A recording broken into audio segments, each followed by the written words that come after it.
Hello everybody, and welcome back to the Kingdom Hearts Birth by Sleep Final Mix playthrough. So, obviously, everything's not going so well for the friendship of Terra, Aqua and Ven. It's not looking great, if you ask me, because you see the thing is that they're not talking to each other. And it's one of the reasons why I would say that, ultimately, Birth by Sleep fits a very good instance of kind of classical tragedy in terms of the way its narrative works and its characters interact.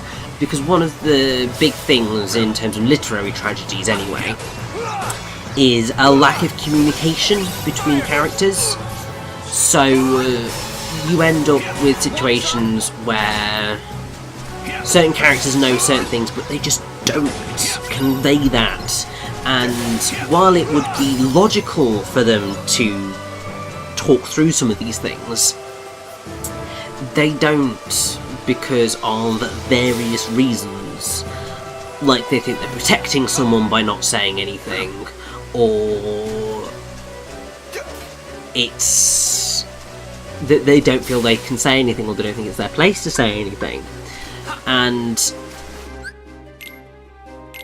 that's what then leads to the heartbreak that occurs.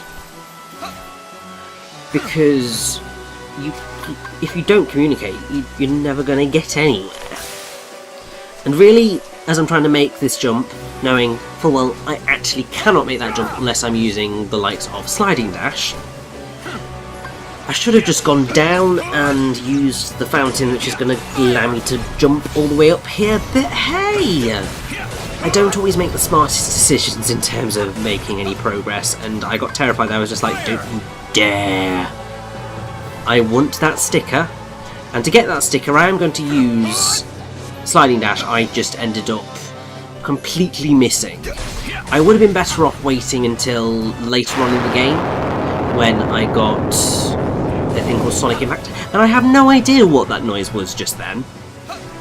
It absolutely scared the crap out of me when it actually took place, and I was just like, has something broken? Just what was that? But actually, no, I have no idea. It's just a noise that decided it was going to sneak into my game, and never actually went anywhere after that. Now, I am determined to get that sticker, although I think I have decided to give up because I think it's not happening right now, and I probably will come back to it when I have I think it's Sonic Impact. But yeah, I as you've noticed, I can be quite stubborn with trying to get things, for better or for worse.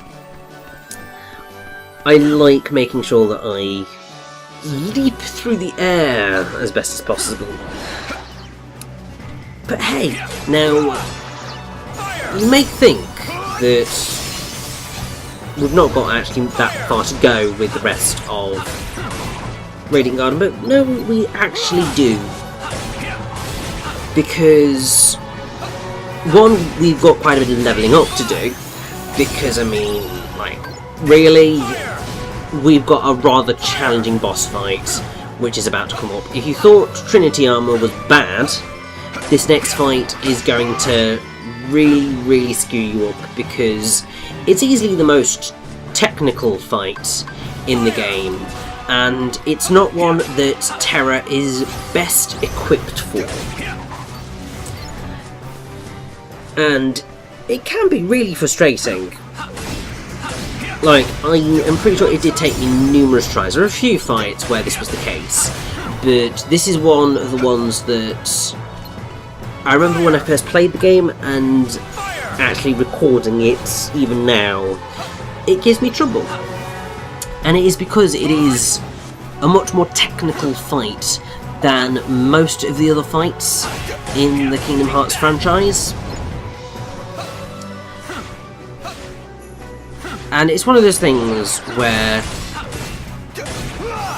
the Kingdom Hearts franchise is very much a button mashing type experience, but it's really satisfying because there's enough depth in terms of the moves you can pull off and how they affect things and how enemies work and how you respond to them. So it gets away with being a little bit mashier than you would perhaps expect. But there comes, or at least certain fights occur, where, how shall I put it?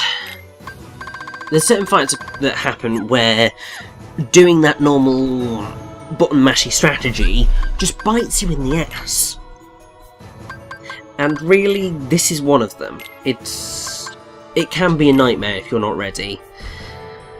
And oh, this is still a really silly thing, but hey, we get points and things from it, so I am down with that. And my brain's looking at it and just going, how have I missed 4 chests? What? So I'm kind of then just going, well, what have I missed? Where have I not gone? Because it won't let me go this way. Thankfully, I'm pretty sure that they're all in locations where I am going to head. So it's not that much of a worry. But my brain was just like, can you tell me where these mysterious extra chests are? Because, like, seriously, I want them.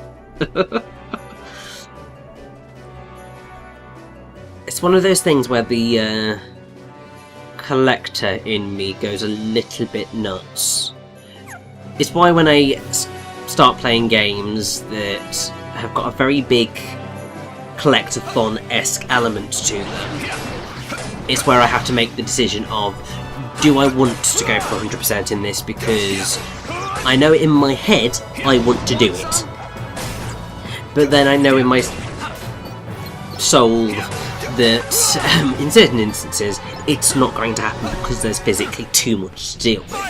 Thankfully for Birth by Sleep and pretty much all of Kingdom Hearts, there are not enough chests in the game to make collecting them all tedious. Actually, Birth by Sleep is delightful, and I think, I'm not sure whether it's something that they've followed through on since Birth by Sleep, but the fact that they give you a page in your journal that says this is how many chests you've got to collect, it means that then I'm very happy to go pick them up, but also it makes it a lot easier to, one, figure out what you're missing if you're using a guide, but also it helps you to know that you are missing chests, and that there's the chance that one of those might have a really helpful move or item in them.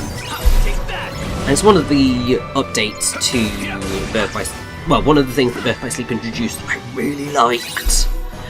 And in fact, I really like most of the changes that Birth by Sleep made.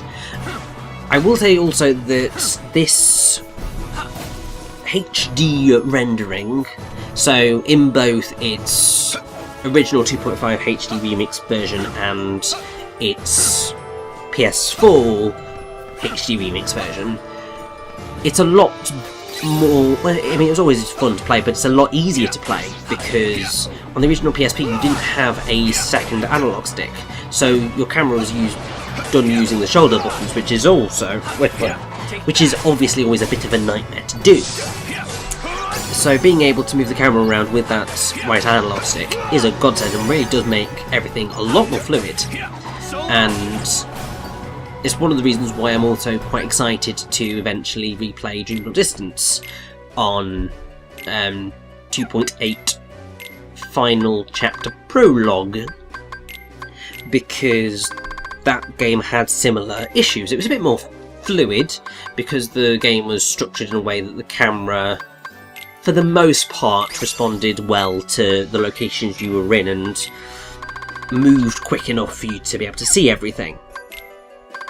But it wasn't perfect, and that second analog stick has gotten is pretty much probably the main thing that caused the 3DS to suffer when it came to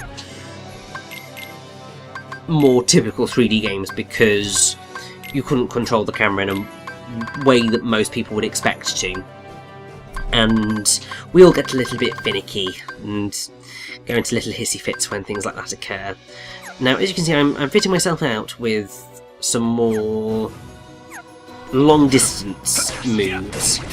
This is based on somewhat decent logic, I feel, because we're about to go into a boss fight against someone who's going to be moving about a lot, so it's certainly going to help. And oh, that chest is going to taunt me.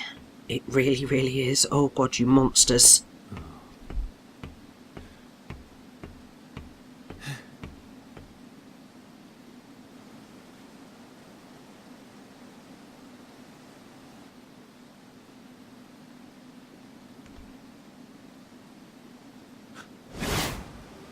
Master Xehanort! The old coot certainly knows how to take punishment. Just like I know how to deal it out. You monster! What are you after? That thing right there. It's called the Keyblade, isn't it? Yep. Seems like these days everybody's got one of those. Even Grandpa there. When I nabbed him, he told me all about it. What a weapon like that can do. How could I not want one? Well, you'll find they're picky about their owners. If I heard the old guy right, you're what they call Keyblade Master material. So if I defeat you, that makes me the real key slinger. If you catch my drift. Not the most polite way to go about it. But what can you do? One more step and the coot goes boom. You think I'm gonna fight fair? As if. That key's too powerful for us to go mano a mano.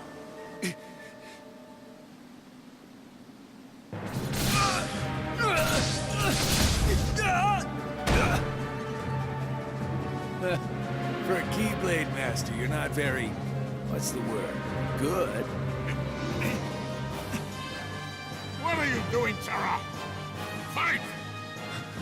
But Master, you'll... Never mind me. You must fight. You can't let this ruffian win. Think of your master, Ericus. The shame he and your fellow pupils would be forced to bear. Use the Keyblade.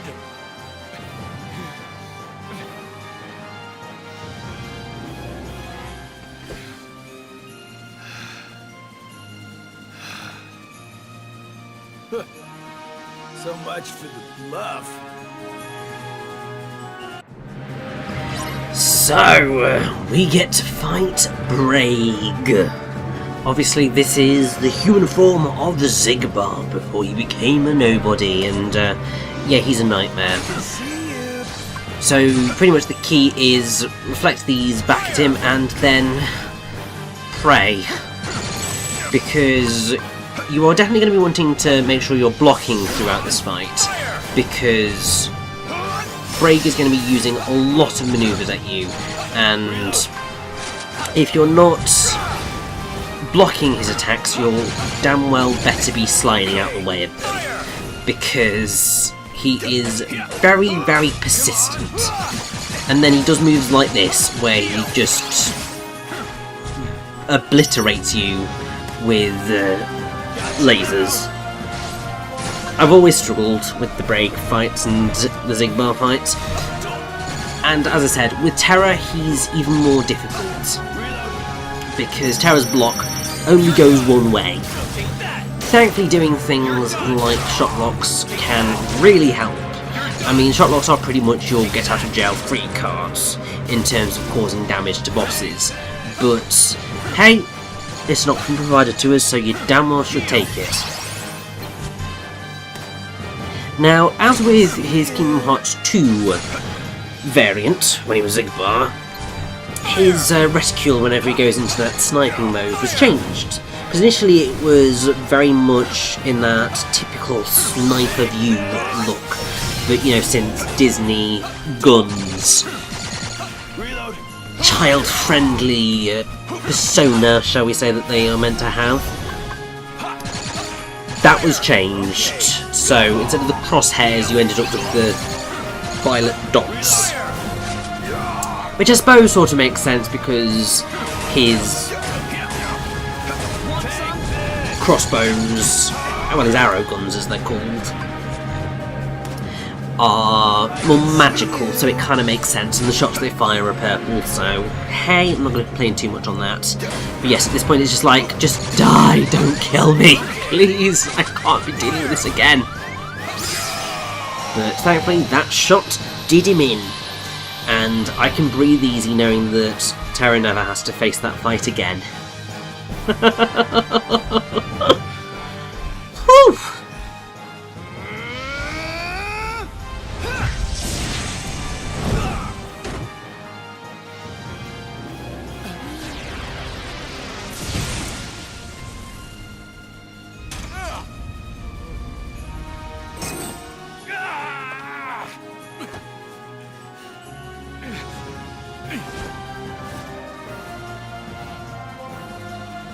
This power.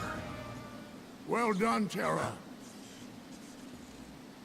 You have taken yet another step forward. But I was consumed by anger. Hatred. That was the power of darkness. Darkness that you channeled. No. I succumbed to it. Just like when I stole Princess Aurora's Heart of Light. I can never return home now. I'm a failure. Then don't. You could be my pupil. Master Ericus, you see, is so afraid of darkness that he too has succumbed. Not to darkness, but to light. It shines so bright, he forgets that light begets darkness. And Aqua and Ventus, their lights shine too bright.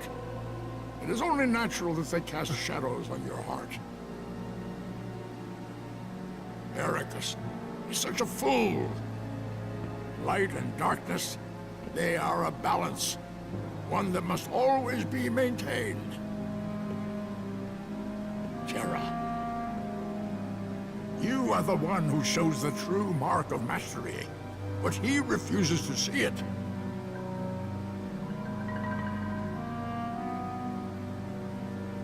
And I know why. It is because he fears you. Join me. You and I can do the world's much greater good by wielding light and darkness in equal shares. Master Xehanort.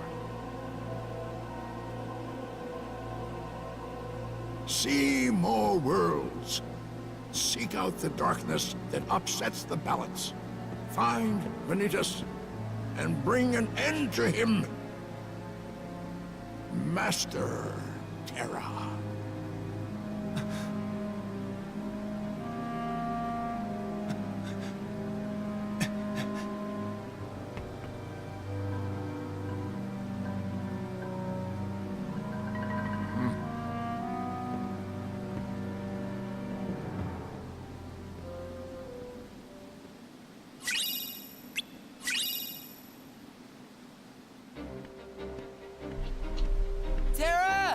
And now we get another lovely conversation between Terra and Ven. Hopefully they can Take me with you. make up somewhat, shall we say.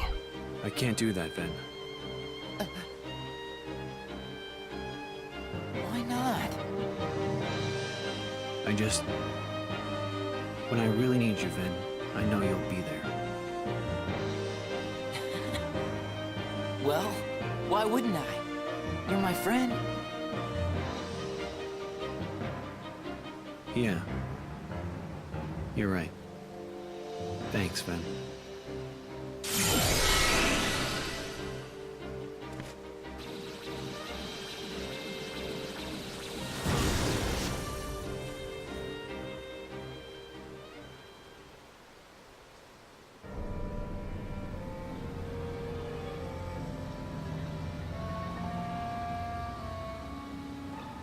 Hey, you old coot!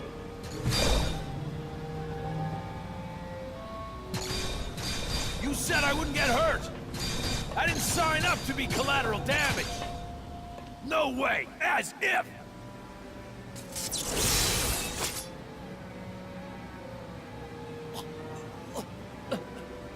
Okay, fine. Just put that down. You still need me. You still need me to do something, right? And all I'm asking is that you hold up your end of the bargain. I mean, what's a little scratch on my face, huh? All things considered.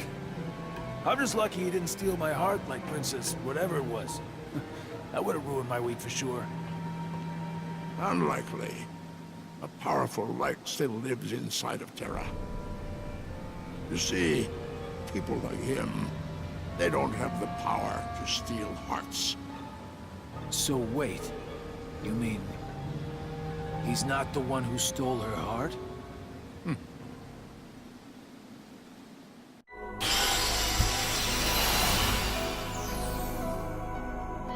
So, little bit of mysteriousness going on there. Terra didn't actually steal Princess Aurora's heart. I mean, to be fair, that was kind of blatantly obvious. It was so clear that it was Maleficent, but hey!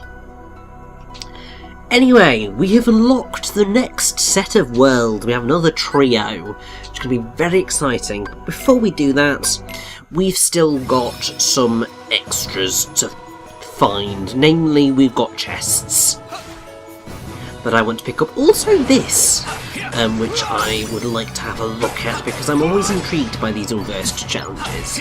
Because, like, I feel that they were introduced into the final mixed version of the game. Yes, I am indeed correct. So in the original Birth by Sleep, these weren't present, and I think that's why I was just like, oh, what is this mysterious thing? And so I just very much, as I believe I have said, just wanted to give a little look at them, and I think what I'll probably do, is try and show off all of them at some point or another. This particular one can be frustrating, because the idea is you got to deflate this belly balloon to nothing, and obviously that means hitting him in the back, but being able to hit him in the back is a nightmare. And to get the best ranking, you need to do it in under a minute. I believe if you manage to empty out the gauge within 30 seconds, you'll get the Illusion Bee command. So that could be quite helpful.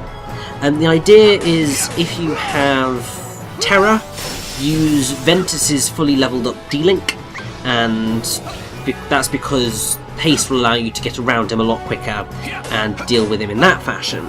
If you're playing as Ventus, you should make use of a technique called Reversal, as that immediately allows you to get behind the enemy and use Reversal Slash.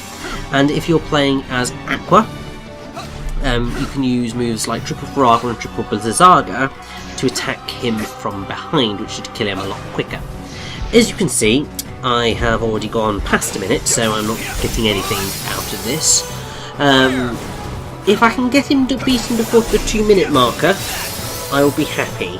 But as you can see, it is a bit finicky, because he likes to move about a lot, and particularly with Terra, he's not got the movement options to be able to do this that effectively.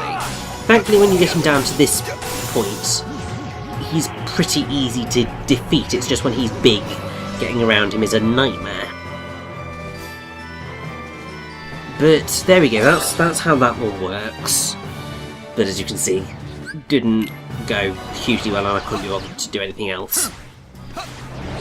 Now, I could fight these guys. In fact, on my way out, I might do, I might not, depends how I can be bothered. But the important thing is that I want to get the chests that are in here. That's my key thing.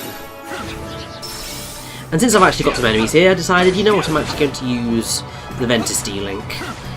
Because it took me a while to realise, actually, the D-Links are helpful again. It's been a long time since I remembered that they were helpful. But then it was just like, you know what, I'm just going to go with it. It was also partially because I wanted to get this over with as quick as possible, because I'd spent a lot of time dealing with Braig, trying to beat his ass, that I was just like, you know what, can he be doing with anything? And then they throw this many tank topplers at me, and I'm just like, you guys are assholes. Like, major assholes, because I mean, just look at this and how many there are. Hopefully doing things like using arrow can be helpful, but I tried to get a little bit tricky by attacking them from the side. No, don't attack them from the side, it's just the back. That's what you're going for. That's all you need to hit, and then you're good. And then it's just like, I'm really close to a level up. Can no, I'm not close to a level up. I thought I was, but I'm not. So it's just like, can you just give me a little bit more of a level up? Can you give me a level up to my D-Link? I mean, I would find that particularly helpful, because that would be awesome. But as we can see, we've got all the treasures in Radiant Garden, so I'm pretty much happy with that result. And that means that as soon as I leave this area, we're pretty much okay to head on to the next world. We are going to have a little bit of a detour, because, as you may have remembered in the last part, we picked up a new command board. And obviously, because it's a command board and it's Terra's playthrough, I want to show that off. Because as I said, showing off all of the command boards in Terra's story, and then none of them in any of the other stories, because why the hell would I do that when you've already seen them once? And also I'm having to suffer by playing through them all again. I mean, I will say that the command board is a fun little sideshow, but it's definitely not one of the best things the Kingdom Hearts franchise has ever introduced, because it is so slow. And actually, that gives me a pretty decent topic of conversation when we go and take on the command board in the next part, so I will actually leave that conversation topic until then. In the meantime, we just got up to level 18, so I will happily take that. And that means that I can leave Radiant Garden feeling accomplished with what I have managed to achieve. Still haven't realised that Hide and Usable is a godsend yet, but that time is coming. It is just going to take us a while, as I said, because I am a little bit of a nut job, but it's okay. Because we learn as we go, and that's just the way these things work. And I'm not getting rid of my Cura, it's not happening.